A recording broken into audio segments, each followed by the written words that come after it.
हमारे जितने भी ऋषि सतयुग से लेकर आज तक के ऋषि महर्षि ये सब अज्ञानी थे। अपने आत्मा ये दास के जो वचन हैं ये कड़वे अवश्य लगेंगे एक बार, लेकिन बाद में इतने मीठे हो जाएंगे, इनके अतिरिक्त आपको कोई और बोल वचन सुहावेगा नहीं, अच्छा नहीं लगेगा। कि सतयुग से लेकर आज तक के ऋषि महर्षियों को ज्ञान नहीं था, बिल्कुल ज्ञान नहीं था, अज्ञानी थे वे।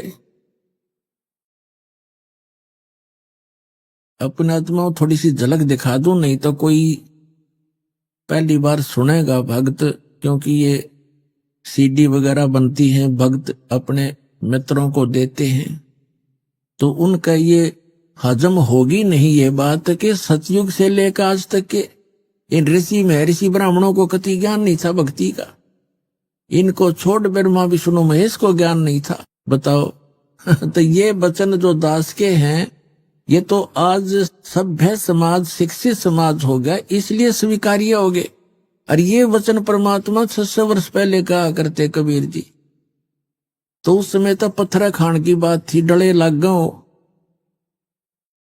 और है ये सारी सच्ची पूरी कंप्लीट सत्य है, हमारे सदग्रंथ प्रमाणित करते हैं। इससे पहले मैं थोड़ा सा श्री देवी भागवत के कुछ उल्लेख आपके रूबरू करता हूं, जिससे आपको पता चलेगा कि न तो सतयुग से लेकर आज तक के ऋषि महर्षियों को ज्ञान था, और न ब्रह्मा विष्णु महेश को ज्ञान था अध्यात्म मार्ग का।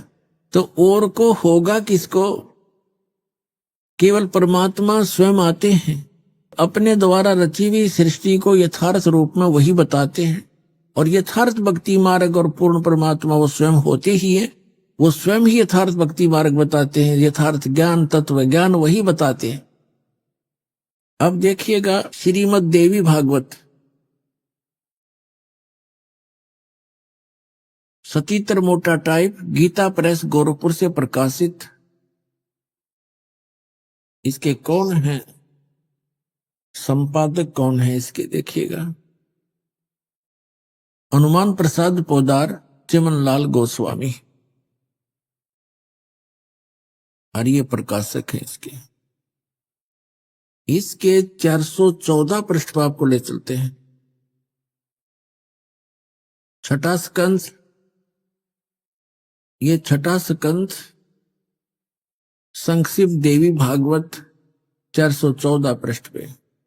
जन्मे जय ने पूछा महाभाग किस युग में कैसा धर्म का स्वरूप है, इस संपूर्ण विषय को विशेष रूप से बताने की कृपा कीजिए। व्यास जी बोले, व्यास जी बता रहे हैं जन्मे जय को, राजन यह निश्चय है कि सतयुग में ब्राह्मण वेद के पूर्ण विद्वान थे, उनके द्वारा निरंतर भगवती जगदम्बा की आराधना यानी पूजा होती थी।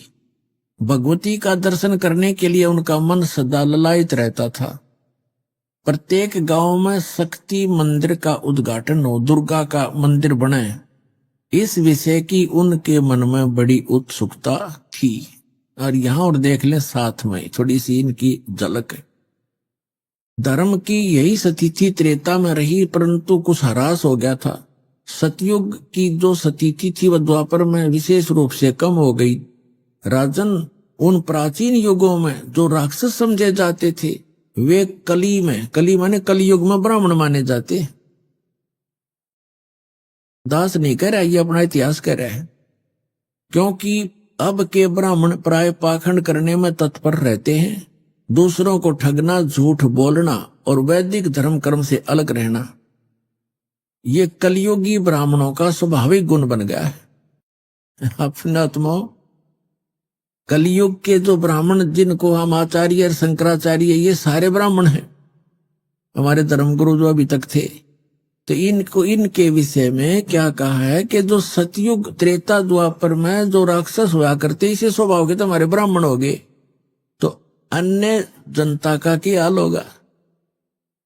अब ये क्या बता रहे हैं, इससे एक और कंसेप्ट क्लियर कर दिया कि सतयुग के ब्राह्मण वेद के पूर्ण विद्वान माने जाते थे। व्यास जी कह रहे और वो दुर्गा की पूजा करते थे। खाक विद्वान थे वे।